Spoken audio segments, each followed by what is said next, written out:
परमेश्वर के नाम की स्तुति और महिमा हो। फिर से मैं परमेश्वर का धन्यवाद करता हूँ कि परमेश्वर ने हम सभी को सुरक्षित रखा है और संभाला है। हमारे परिवारजनों को परमेश्वर ने हर एक विपदा और मुसीबत से बचाया। हमारे कलीसिया के लोगों को परमेश्वर ने सुरक्षित रखा, उसके लिए परमेश्वर का धन्यवाद हो। और आज के इस नए वीडियो के माध्यम से आप सबके बीच में फिर से प्रभु के वचनों के साथ परमेश्वर ने मुझे आने के लिए मदद किया। परमेश्वर का धन्यवाद। और आप सभी मसीह भाई बहनों को प्रभु यीशु मसीह के नाम में जय मसीह की।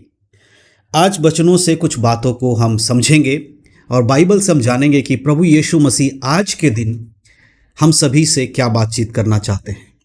देखिए मेरे प्रियो, एक विश्वासी के लिए प्रतिदिन परमेश्वर के वचन का मनन करना, उसके वचनों को पढ़ना, उसे सुनना, उसे समझना और उसके अनुसार अपने जीवन को चलाना, यह हमारे लिए बहुत ज़रूरी है। हम संसार में रहते हुए भी प्रभु के लोग हैं, क्योंकि संसार जो है वो हर तरह से बुराई से भरा हुआ है, हर तरह से पाप से भरा हुआ है। इस पाप के संसार में, इस बुराई भरे हुए संसार में अगर हमें पवित्रताई में चलना है, सच्चाई में चलना है, तो हमारे लिए एकमात्र माध्यम परमेश्वर का जीवित कलाम या जीवित वचन है। इसके अलावा कोई और माध्यम नहीं है जिसके द्वारा हम परमेश्वर के साथ एक अच्छा संबंध बना पाए और उसके संग चल पाए। जब हम बाइबल की बात करते हैं तो यह परमेश्वर का शब्द है। यीशु मसीह की जब परीक्षा हुआ तो शैतान ने आकर यीशु मसीह की परीक्षा की और कहा, यदि तू परमेश्वर का पुत्र है तो इस पत्थर से कह दे कि वो रोटी बन जाए। यीशु मसीह ने वहां कहा, मनुष्य केवल रोटी ही से नहीं परंतु परमेश्वर के मुख से निकलने वाले हर एक वचन से जीवित रहेगा। इसका अर्थ है परमेश्वर कहते हैं कि हमारे लिए, हमारे आत्मिक जीवन में हमें जीवित रहने के लिए परमेश्वर के मुख से निकलने वाले यानी बाइबल के वचनों का होना और उसको ग्रहण करना बहुत ज़रूरी है। अगर आप एक सच्चे मसीही हैं, आप पवित्रता का जीवन जीना चाहते तो बाइबल के वचनों में आपको चलना पड़ेगा। और आज के मनन के लिए आज जिस वचन को हम पढ़ेंगे वो बहुत बहुत ज़रूरी वचन है। देखो, हम जो प्रभु यीशु मसीह में है, जैसे मैंने कहा कि हम लोग इस संसार के पाप वाले संसार के अंदर रहते हैं। हमारे चारों ओर बुराइयां भरी पड़ी हैं। हम देखेंगे हमारे आसपास कितनी सारी चीज़ें हैं जो गलत हैं। आप घर से निकलते हैं, बाजार जा रहे हैं, कलीसिया की ओर जा रहे हैं या किसी अपने काम में जा रहे हैं, नौकरी में जा रहे हैं, पेशे में जा रहे हैं, आपके आसपास कितनी सारी बुराइयों को आप रोज़ देखते हैं। लोग एक दूसरे के लिए झगड़ रहे, एक दूसरे से झगड़ रहे हैं, लड़ाई हो रही हैं, झूठ बोल रहे हैं, व्यभिचार कर रहे हैं, गलत बातें बोल रहे हैं, चुगली कर, इस तरह की चीज़ें आपके आसपास हो रही है। लेकिन इन सब के मध्य में परमेश्वर ने हमें कहा कि एक अच्छा व्यक्ति बन के रहना है। प्रभु का वचन कहता है कि तुम परमेश्वर के लोग हो, तुम यीशु मसीह के लोग हैं, इसीलिए तुम्हारे अंदर यीशु मसीह का स्वभाव उत्पन्न होना चाहिए। हम संसारिक स्वभाव में नहीं रह सकते। जिस मुंह से हम परमेश्वर की आराधना करते हैं उस मुंह से कभी भी हम दूसरे के लिए गलत कैसे बोल सकते हैं? किसी की बुराई नहीं कर सकते। बुराई का चुगली करना, इधर की बात उधर, ये नहीं कर सकते मसीह व्यक्ति, क्योंकि एक अच्छा पेड़ एक अच्छा फल ला सकता है, बुरा पेड़ कभी अच्छा फल नहीं लाएगा। इसलिए हमें निरंतर खुद को जांचते रहना है, कहीं हमारे जीवन में कोई कमी तो नहीं है। यीशु मसीह ने क्या कहा कि यदि तुम पवित्रता में रहो, जैसे मैं पवित्र हूं तुम भी पवित्र बनो। और जो व्यक्ति पवित्रता में होगा, जो यीशु मसीह के वचन के अनुसार चलने वाला व्यक्ति होगा, उसी को यीशु मसीह लेने वापस आएंगे। हालेलुया। तुम्हारा मन व्याकुल ना हो, जिस तरह मैं जा रहा हूं तुम्हें लेने आऊंगा, ऐसा यीशु मसीह कहते हैं। मैं तुम्हारे लिए एक घर बनाने जा रहा हूं, जब तुम्हारे लिए वो घर बन जाएगा तो मैं तुम्हें लेने आऊंगा। इस संसार में तुम्हें थोड़े दिन की तकलीफ है, लेकिन अनंत काल का जीवन मैं तुम्हारे लिए तैयार करने जा रहा हूं, जहां तुम मेरे साथ रहोगे। यह आशा केवल और केवल विश्वासियों के लिए है जो यीशु मसीह पे विश्वास करते हैं। संसारिक लोगों के पास कोई आशा नहीं है। इसीलिए विश्वासियों के पास ज्यादा समय संसार से हटकर परमेश्वर के वचन में चलने के लिए होना चाहिए। बाइबल में कुछ बातें हैं जो हमें समझना है। आज मनन के लिए मैं एक वचन पढ़ना चाहता हूं आपके लिए। लूका रचित सुसमाचार उसका 6 अध्याय और उसके 43 आयत 43। यहां पर लिखा है, कोई अच्छा पेड़ नहीं जो निकम्मा फल लाए और ना तो कोई निकम्मा पेड़ है जो अच्छा फल लाए। परमेश्वर प्रभु यीशु मसीह का वचन यहां कहता है, कोई भी अच्छा पेड़ नहीं है जो निकम्मा फल लाए, है ना, जिसका कोई स्वाद ना हो। आम के पेड़ स्वादिष्ट आम को उत्पन्न करते हैं। अगर कोई गलत उत्पन्न कर रहा है, जहरीला आम उत्पन्न कर रहा है या कड़वा आम उत्पन्न कर रहा है, तो पेड़ अच्छा नहीं है। इसीलिए प्रभु कहता है कोई अच्छा पेड़ अगर होगा वो कभी भी निकम्मा फल उत्पन्न नहीं करेगा, और कोई जो निकम्मा पेड़ होगा कभी भी अच्छा फल उत्पन्न नहीं करेगा। एक मसीही जीवन भी इसी प्रकार का है। अगर हम प्रभु यीशु मसीह पर विश्वास करते हैं तो हम एक अच्छा पेड़ हैं, हमारा फल भी अच्छा होना चाहिए। संसार के लोगों के सामने हम एक उदाहरण होने चाहिए। आपका जीवन कलीसिया के अंदर जैसा है, कलीसिया के बाहर भी वैसा ही होना चाहिए। आप एक अच्छे पेड़ हो, आप एक अच्छे फल लाने वाले पेड़ हो। यीशु मसीह ने आपको एक अच्छा पेड़ कहा है, इसीलिए आपके जीवन में अच्छाई होनी चाहिए। दूसरे के बुराई के बदले बुराई करने वाले व्यक्ति आप नहीं होने चाहिए। यीशु मसीह को पकड़ने के लिए जब यहूदा इस्करियोती के द्वारा यीशु को बेचा गया, उसको सौंप दिया गया दुष्टों के हाथों में, जब रात को यीशु मसीह को वो पकड़ने आए तो वहां पर सैनिक और जो याजक लोग थे सब मिलकर यीशु को पकड़ने आए। उस समय में यीशु मसीह के बचाव में या पतरस ने काम किया कि उसने एक सैनिक का कान काट दिया, और यीशु मसीह ने यह नहीं कहा कि वाह पतरस तूने कितना अच्छा काम किया है, तू मेरा रक्षक है, तेरे वजह से आज मैं बच पा रहा, ऐसा नहीं कहा।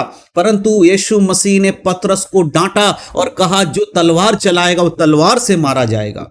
और उसके बाद यीशु मसीह ने उस सैनिक, उस सिपाही के कान को जमीन से उठाया, उसके कानों पे जहां था वहां लगाकर उसको जोड़ दिया, उसको चंगा कर दिया। इसीलिए प्रभु यीशु मसीह कहता है जो तुम्हारे विरोध में बातें करे, तुम्हें सताए, झूठ बोले, तुम्हें निंदा करे, उसके लिए तुम्हें प्रार्थना करना है, क्योंकि ये तुम्हारे लिए एक आशीष है, प्रतिफल है, जो संसार में शायद आपको दिखाई नहीं देगा। बहुत सारी बातें हैं जो इस पृथ्वी पर रहते हुए हमें उसका प्रतिफल नहीं मिलेगा, लेकिन स्वर्ग में उसका बड़ा प्रतिफल है। मत्ती रचित सुसमाचार अगर आप पढ़ेंगे, मत्ती रचित सुसमाचार की किताब उसका 5 अध्याय उसके 11 आयत में जब आप आएंगे वहां पर देखिए क्या लिखा है, धन्य हो तुम जब मनुष्य मेरे कारण तुम्हारी निंदा करे और सताएं और झूठ बोल बोलकर तुम्हारे विरोध में सब प्रकार की बुरी बातें कहें, तब तुम आनंदित और मग्न होना, क्योंकि तुम्हारे लिए स्वर्ग में बड़ा फल है। तुम्हारे लिए स्वर्ग में बड़ा फल है। हालेलुया। इस पृथ्वी पर शायद आपको कुछ नहीं मिलेगा, लेकिन अनंत काल के जीवन में जब आप प्रवेश करेंगे, जब आप अनादिकाल के परमेश्वर के भवन में होंगे, तब आपके लिए बड़ा प्रतिफल होगा। आपको प्रभु वहां पर आपके किए हुए कामों के अनुसार प्रतिफल देगा। प्रकाशित वाक्य में यूहन्ना के द्वारा प्रभु यीशु मसीह इस प्रकार लिखवाते हैं कि तुम्हारे लिए स्वर्ग में एक बड़ा प्रतिफल रखा गया है, तुम निराश मत हो, हताश मत हो, क्योंकि मेरे पास हर एक के कामों के अनुसार प्रतिफल देने के लिए है। प्रभु यीशु मसीह कहते हैं हर एक के कामों के अनुसार। इसीलिए इस पृथ्वी पे रहते हुए हमें एक अच्छे पेड़ के समान होना होगा, ताकि हमारा फल अच्छा है। एक बड़ा पेड़ होने से आप महान नहीं बनते हैं। अगर एक बहुत बड़ा पेड़ है जिसमें कोई फल नहीं आता, उस पेड़ के लिए कोई आशीष की बात नहीं है। यीशु मसीह अपने चेलों के संग जब जा रहे थे, उनको भूख लगी, वो एक अंजीर के पेड़ की ओर देखने लगा कि उसमें कुछ फल पाए, लेकिन उसमें कुछ फल नहीं पाया। यीशु मसीह ने उसको सूखने के लिए कहा और वो सूख गया। उसी प्रकार से अगर आप एक विश्वासी हैं और आपके अंदर परमेश्वर के वचन के अनुसार जीवन आपका नहीं है, आप एक फलदायक पेड़ नहीं हैं, तो फिर आपका बड़ा होना यानी आपका क्रिश्चियन होना, मसीह होना, उसका कोई लाभ आपको नहीं मिलने वाला। इस संसार में तो आपको बहुत सारी आशीषें मिल जाएंगी। इस संसार में लोग आपकी वाहवाही करेंगे, क्योंकि कहेंगे ये कितना अच्छा है, ये रोज चर्च जा रहा है, बाइबल पढ़ रहा है, प्रार्थना कर, लेकिन आपका फल अगर नहीं है, आपके जीवन के द्वारा किसी दूसरे की भलाई अगर नहीं है, आपके जीवन के द्वारा अगर कोई परमेश्वर में नहीं आ पा रहा है, या कोई परमेश्वर की महानता को नहीं पहचान पा रहे, आपके जीवन से जो कुछ भी हो रहा है बुरा ही हो रहा है, तो आप कितने भी बड़े पेड़ बन जाओ, उसका कोई लाभ आपको नहीं मिलेगा। पेड़ को लोग जब लगाते हैं तो उसके कई सारे फायदे के लिए उसको लगाया जाता है। वो पेड़ बड़ा होकर छांव देगा, धूप से बचाएगा, ऑक्सीजन देगा, है ना, वातावरण को शुद्ध करेगा, है ना। उसकी सूखी हुई लकड़ी से भी लोगों को फायदा है, टहनी से आग जलाकर वो अपना भोजन पकाते हैं। लेकिन असली मकसद उस पेड़ का होता है फल लाना। उसको खाद दिया जाता है, उसको पानी दिया जाता है ताकि वो फल लाए। यीशु मसीह कहते हैं, वचन में इस प्रकार से लिखा, परमेश्वर के वचन में लिखा है कि एक किसान ने जब अंगूर की बारी लगाई है ना। उसमें क्या किया किसान ने, उसमें पौधों में जब उसमें फल नहीं आया तो मालिक आकर कहता है कि मैं इस पेड़ को काट डालूंगा, है ना। लेकिन वहां पर देख रेख करने वाला एक व्यक्ति कहता, मालिक ऐसा मत करो, एक मौका और दे दो, मैं इसको खोदूंगा, इसके चारों तरफ खोद के गड्ढा बनाऊंगा, इसमें खाद डालूंगा, इसमें पानी डालूंगा और 1 साल और इसके लिए इंतजार करूंगा। अगर उसके बाद भी फल नहीं लाता तब आप इसे काट कर आग में झोंक देना। आज अगर आपको और हमें मौका मिला है इस दिन को देखने का, इस सुबह को देखने का या इस रात को देखने का, तो इसका अर्थ क्या है, हमारे जीवन में अगर कोई कमी है, एक मौका मिला है हमें, हम अपने कमियों को देखें, आप अपने कमियों को देखें, उससे अपने आप को हटाएं, क्योंकि एक समय आ रहा है जब आपके किए हुए हर एक कामों का बदला आपको प्रतिफल के रूप में मिलेगा। आप एक अच्छा पेड़ बनेंगे, अच्छा फल लाएंगे तो आप परमेश्वर के राज्य में होंगे, लेकिन अगर आप एक अच्छा पेड़ बन गए, फल आपका अच्छा नहीं है, तो आप आग में झोंके जाएंगे। कोई भी अच्छा पेड़ निकम्मा फल नहीं लाता मेरे प्रिय, कोई भी निकम्मा पेड़ अच्छा फल नहीं ला सकता। और अगर आप अच्छे फल लाने की कोशिश कर रहे हैं लेकिन आप प्रभु यीशु मसीह में नहीं हैं, तो आप चाह कर भी आपके फल का कोई वैल्यू नहीं है। आज बहुत सारे लोग कलीसियाओं में आते हैं, यीशु मसीह पर विश्वास करते हैं, लेकिन बहुत सारे लोगों ने अभी तक बपतिस्मा नहीं लिया। सोचते हैं हम यीशु मसीह पे विश्वास करते हैं, यही काफी है। लेकिन बाइबल बताती है कि उद्धार के कुछ चरण हैं जिसको पूरा करना, फुलफिल करना जरूरी है। जैसे सबसे पहले यीशु को अपने उद्धारकर्ता के रूप में ग्रहण करना है। उसके बाद दूसरा जो चरण है वो है अपने पापों से क्या करना, मन फिराकर पश्चाताप करना है कि प्रभु मैंने पाप किया, मेरे पापों के लिए आपने बलिदान दिया, क्रूस पर आप मारे गए, मुझे क्षमा कीजिए, पश्चाताप करके क्षमा मांगना है। तीसरा चरण है यीशु मसीह का जो वचन कहता है, मत्ती उसका 28 अध्याय में यीशु मसीह ने जो हमें आज्ञा दिया कि तुम पिता पुत्र पवित्र आत्मा के नाम से बपतिस्मा दो, फिर एक विश्वासी को बपतिस्मा लेना है। लेकिन आज कलीसियाओं में अधिकतर लोग बिना बपतिस्मा के आराधना कर रहे हैं, प्रार्थना कर रहे हैं, विश्वास कर चुके हैं यीशु मसीह को, वो मानते यीशु मसीह उनका उद्धार करता है, उन्होंने पश्चाताप भी कर लिया लेकिन बपतिस्मा नहीं लिया है। मैं ऐसे लोगों से कहना चाहता हूं, आपका उद्धार अभी भी पूरा नहीं हुआ है। अगर ऐसे में यीशु मसीह आएंगे, क्या आप उसके संग स्वर्ग जा पाएंगे? या एक बात आप समझ लीजिए, बाइबल के अनुसार एक व्यक्ति का इस पृथ्वी पर रहते हुए उद्धार संभव है, जीवित रहते हुए, और यीशु मसीह के आगमन से पहले उद्धार संभव है। लेकिन अगर यीशु का आगमन हो जाए, दूसरा आगमन हो जाए, कलीसिया को लेने यीशु मसीह आ जाए, या उस व्यक्ति का मृत्यु हो जाए, इन दोनों सूरतों में उसका उद्धार नहीं हो सकता। अगर आपके बपतिस्मा लेने से पहले यीशु आ गया तब आप क्या करेंगे? अगर आपके बपतिस्मा लेने से पहले आपकी मृत्यु हो जाए तब आप क्या करेंगे? क्योंकि मृत्यु के बाद आप कभी भी बपतिस्मा नहीं ले सकते, उद्धार को पूर्तिकरण नहीं कर सकते। इसीलिए जीवित रहते हुए इन कामों को करना है, ये एक विधि है। यीशु मसीह ने खुद बपतिस्मा लेकर ये उदाहरण दिया, हमें करना है। जब यूहन्ना बपतिस्मा देने वाले ने यीशु मसीह को रोका और कहा मुझे तो तेरे हाथ से बपतिस्मा लेने की आवश्यकता है, यीशु ने कहा ये परमेश्वर की इच्छा, इसको ऐसी रीति से होने दे।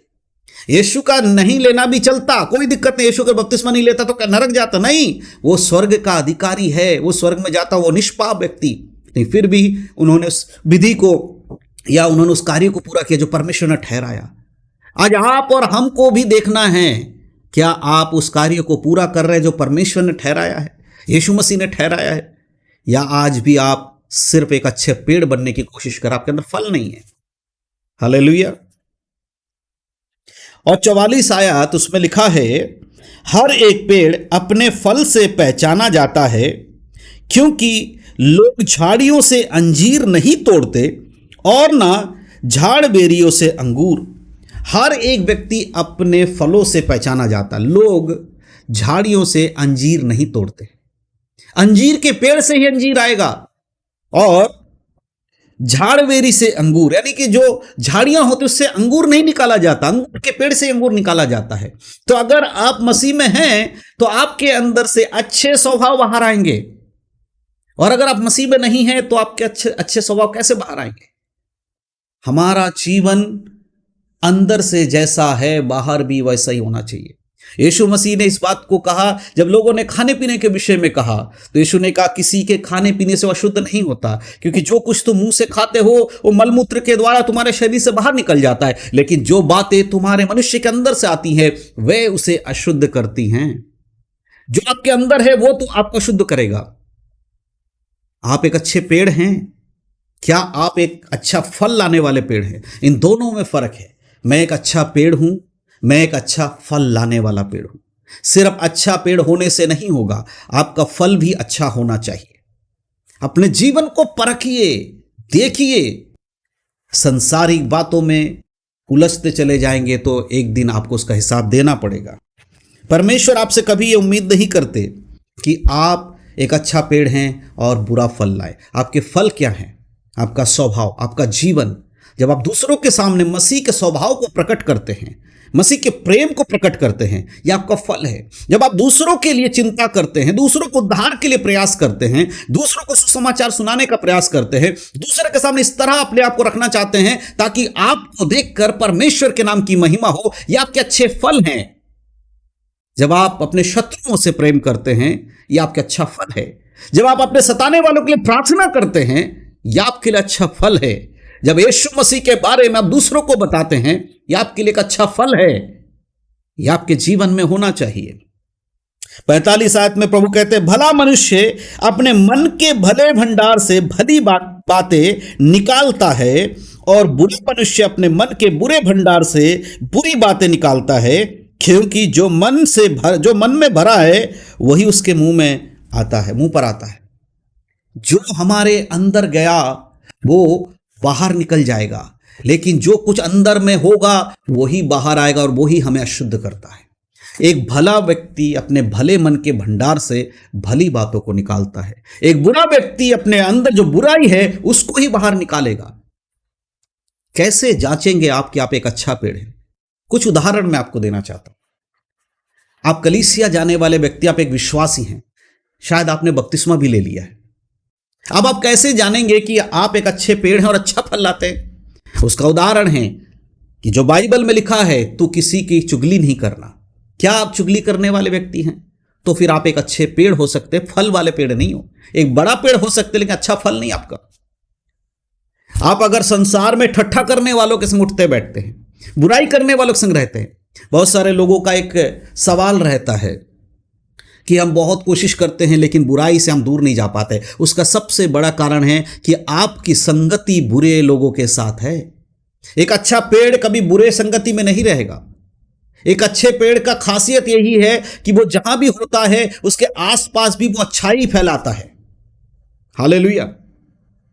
भजन संहिता 1 अध्याय में लिखा है, दुष्टों की संगति नहीं करना, ठट्ठा करने वालों की मंडली में नहीं बैठना, बुराई करने वालों के मार्ग में नहीं चलना। ये सारी बातें एक अच्छे पेड़ की निशानी है। आप देखिए जरा, जब आप कलीसिया से बाहर आते हैं, एक दिन कलीसिया में जाते हैं संडे के दिन कुछ घंटों के लिए, उसके बाद सप्ताह के बाकी सारे समय, सारे दिन 6-7 दिन इसलिए कह रहा हूं क्योंकि कुछ घंटे के लिए तो आप कलीसिया में हैं, बाकी आप 7 दिन क्या करते हैं? आपका उठना बैठना कैसे व्यक्ति के साथ है, किन के संग आप चलते हैं, किन के संग आप रहते हैं, वो बहुत फर्क आपके जीवन में डालेगा।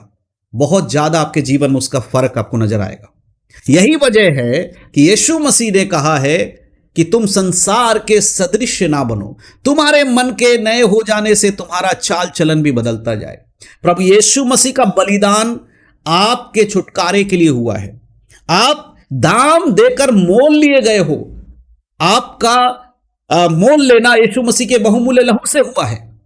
आप अपने नहीं हो, आपको दाम देकर खरीदा गया, शैतान के हाथों से आपको छुड़ाया गया है। उसकी एक मोल है, उसका कीमत है, और वो कीमत संसार के किसी मनुष्य के द्वारा पूरा नहीं हो सकता। उसके लिए पवित्र लहू की आवश्यकता थी, जो प्रभु यीशु मसीह के द्वारा परमेश्वर ने बहाकर हमें मोल लिया और हमें शुद्ध कर दिया। इसीलिए हम संसार से अलग किए गए हैं। अब हम अपने नहीं हैं। जब आप यीशु मसीह के वचन को नहीं जानते थे, यीशु को नहीं जानते थे, आप शैतान के चंगुल में थे। लेकिन जैसे आपने यीशु को उद्धारकर्ता के रूप में ग्रहण किया, तो आपको यह समझना है कि यीशु ने आपको खरीदा है। अब आप अपने हिसाब से नहीं चल सकते, आपको यीशु के हिसाब से चलना होगा।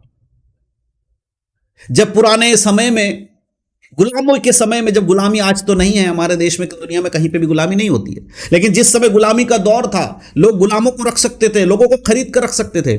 उस समय में जिसको खरीदा जाता था दाम देकर, उसका खुद के जीवन पे अधिकार नहीं होता था। अगर किसी गुलाम को खरीदा गया है तो उस गुलाम को वही करना है जो उसका मालिक है। लेकिन आज ऐसा नहीं है। लेकिन जब हम प्रभु में आते हैं हमें यह ध्यान रखना होगा हम शैतान की गुलामी में नहीं है। अब हमें शैतान जो कहेगा वो हमें नहीं करना है, क्योंकि हमारी गुलामी की बेड़ियों को परमेश्वर ने अपने पुत्र यीशु के द्वारा तोड़ दिया है। अब हमें जो गुलामी की अवस्था में रखा था, जिसने हमें जो मर्जी करवा सकता था, जो हमारे जीवन में अधिकार रखता था, उस अधिकार को यीशु ने खत्म करके अपना अधिकार दिया है और यीशु ने हमें गुलाम की तरह नहीं स्वतंत्र होकर रखा है। इसीलिए प्रभु कहता है जब तुम सत्य को जानोगे सत्य तुम्हें स्वतंत्र कर देगा। अब हम शैतान के गुलामी जैसा जीवन नहीं जीते, भले ही हम यीशु मसीह के लहू में कब्र हैं, यीशु के हमारा मालिक है, हमारा उद्धारकर्ता, हमारा प्रभु है, हमारा परमेश्वर है, फिर भी वो हमें शैतान की तरह गुलाम बनाकर नहीं रखता। वो हमें स्वतंत्र रखता है कि अच्छा बुरा दोनों हमारे सामने हैं, हम जो निर्णय लेंगे वो हमारे निर्णय के हिसाब से होगा, उसी के हिसाब से हमारे लिए प्रतिफल होगा। हालेलुया। वही हमारे लिए सबसे इंपॉर्टेंट है। मेरे प्रियो, आज हर एक विश्वासी को यह समझना होगा एक अच्छा पेड़ एक अच्छा फल लाएगा, एक निकम्मा पेड़ कभी भी अच्छा फल नहीं ला सकता। आज आपको और हमें निरंतर परमेश्वर के वचन से ये जांचते रहना है और देखते रहना है। यीशु का आगमन बहुत शीघ्र होने वाला है, उससे पहले खुद को परखिए, खुद को देखिए। मेरे प्रियो, मैं विश्वास करता हूं आज के इस वचन के माध्यम से जो बातें परमेश्वर ने हम सबसे कही हैं वो आपको समझ में आया है। एक बार अपने जीवन को जरा पीछे जाइए, देखिए पिछले दिनों में आपने क्या क्या किया है। उन बातों को परमेश्वर के सामने रख के क्षमा मांगिए और आने वाले समय में पवित्र आत्मा से प्रार्थना कीजिए, प्रभु अब मैं एक अच्छा पेड़ सिर्फ कहने के लिए नहीं, मेरा फल भी एक अच्छा पेड़ के समान ही होगा। ऐसे बोलकर प्रभु के हाथों में समर्पण कीजिए और परमेश्वर से प्रार्थना करिए, प्रभु आपकी सहायता करेंगे। पवित्र आत्मा हमारा सहायक है इन बातों में कि हम एक पवित्रता का जीवन जी सके। वचनों को समझने के लिए, वचन को मनन करने के लिए, वचन के अर्थों को जानने के लिए पवित्र आत्मा हमें दिया गया है। हालेलुया। परमेश्वर के नाम की महिमा हो, प्रभु के धन्यवाद हो। आइए हम प्रार्थना करेंगे। सर्वशक्तिमान पिता परमेश्वर, धन्यवाद करता हूं सुंदर समय के लिए, आज के आपके इस बहुमूल्य वचन के लिए मैं धन्यवाद करता हूं। प्रभु, एक अच्छा पेड़ एक अच्छा फल लाएगा, एक निकम्मा पेड़ कभी भी अच्छा फल नहीं ला सकता। परमेश्वर, मैं प्रार्थना करता हूं हमारे इन प्रिय मसीह भाई बहनों के लिए जो भी प्रभु आज इस वचन को सुने हैं, जो आने वाले समय में इस वचन को सुनेंगे, परमेश्वर पिता उन सभी को मैं आपके बलवंत हाथों में समर्पण करता हूं।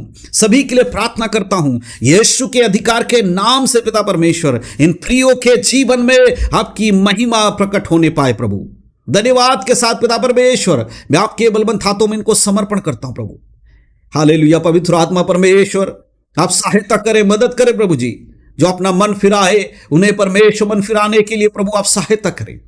जो अपने पापों से पश्चाताप करें उन्हें क्षमा करें प्रभु जी, और एक पवित्र जीवन जीने के लिए आप मदद करें। आज का वचन हर एक के जीवन में 100% परमेश्वर कार्य करे। हालेलुया। एक अच्छा पेड़ बनने के लिए सहायता करे। नामधारी क्रिश्चियन नहीं परमेश्वर, नामधारी मसीह नहीं परमेश्वर, परंतु यीशु के वचनों के अनुसार चलने वाला व्यक्ति बने प्रभु। संसार के लिए नहीं, आपके लिए जीने वाला व्यक्ति बने परमेश्वर। धन्यवाद करता हूं प्रभु आपके इस बहुमूल्य वचन के लिए। आपने बोलने के लिए सामर्थ्य दिया, उसके लिए धन्यवाद परमेश्वर। सुनने के लोगों, जो सुन रहे उन लोगों को सामर्थ्य दिया प्रभु, उसके लिए धन्यवाद करते हैं। सारा आदर महिमा जलाल हम आपको देते हैं। इस प्रार्थना विनती को अपने उद्धार करता आपके प्रिय पुत्र यीशु मसीह के धन्य नाम से मांगते हैं, सुनकर कबूल करे स्वर्गीय पिता। आमीन आमीन। परमेश्वर के नाम की स्तुति हो। परमेश्वर आप सबको आशीष दे। इसी वचन के साथ मैं आप सबको परमेश्वर के हाथों में समर्पण करता हूं और विश्वास करता हूं आने वाले दिनों में आप प्रभु के वचनों में आगे बढ़ेंगे। सबको प्रभु यीशु मसीह के नाम में जय मसीह की। God bless you.